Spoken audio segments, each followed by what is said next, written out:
into the mind of a predator.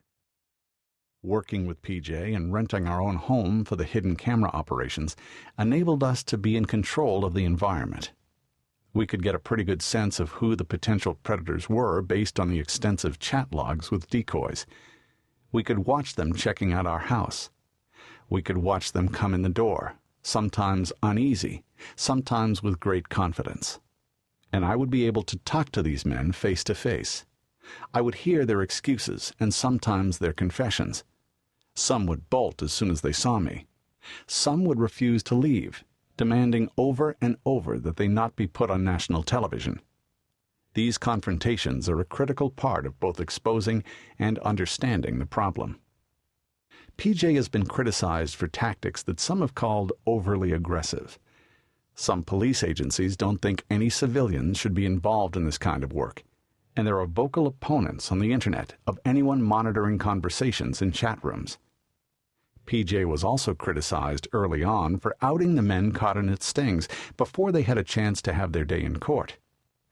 Once a man had an explicit chat with a decoy and made a date for sex, PJ would post the man's name, picture, and other personal information on its website, exposing the man to potential harassment and those close to him to humiliation. As PJ has evolved, it has gone from vigilante group to computer watchdog group. Once shunned by law enforcement, it is now in demand from police and sheriff's departments around the country. Now its mission has more to do with helping law enforcement prosecute cases in court than merely posting the names of predators on its website. The reality is that PJ has the expertise we needed to investigate this crime, and it has never let us down. Internet predation was a relatively new crime when we started investigating it, and we had to be innovative in our methods. Some have questioned our extensive use of hidden cameras, saying that using them smacks of gotcha journalism. Often, hidden cameras are the only way to capture a crime. It's really no different than when we used them in Cambodia to expose the child sex tourism industry and the men from Europe and the United States traveling to sexually exploit young children, or in India to uncover child slave labor in the silk trade. We just turned these techniques toward the crime of child exploitation on the web. Point of view and epidemic. Often at cocktail parties or on airplanes, people will ask me about the To Catch a Predator investigations. Am I ever frightened? Has any one of these guys tried to attack me?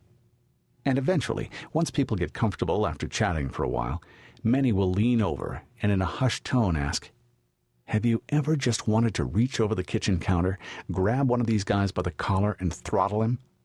Of course, but doing so would be inappropriate on many levels, and the truth is, I try not to be overly confrontational, because I really want the guy to talk to me. I really want to understand what led him to show up at our house to meet a kid for sex. But I'd be lying if I didn't admit that when I watch a man skulk into one of our investigations and appear almost giddy about an encounter with a minor, I feel outrage on almost every level. As a parent, I find it gut-wrenching to come face-to-face with so many men who would groom an innocent child for sex. As a journalist, I have to try not only to understand why they do it, but also hold them accountable for their actions. I also see things that could never be shown on television. In the infamous rabbi case, that I'll talk about in detail later, I witnessed a man of God send obscene material over the internet to someone who said he was a 13-year-old boy. And not just run-of-the-mill porn. I'm talking about pictures of the rabbi naked, and in one case gleefully performing oral sex on another man. It's none of my business what consenting adults do together on the internet or in private, gay, straight, or bisexual encounters, but when it involves children, it is not only illegal, it is outrageous. Especially to watch as the rabbi so confidently, almost with a bounce in his step, walks into our hidden camera house to meet the boy. Showing a sense of outrage also helps me to get the truth out of some of these guys, and lets them understand that I know more than perhaps they think I do. In Ohio, for instance, when Alonzo 403 paid us a visit in the middle of the night looking for a 15-year-old girl home alone, I was fairly aggressive in my questioning. He admitted to me that he left his own teenage daughter at home so he could come to our house.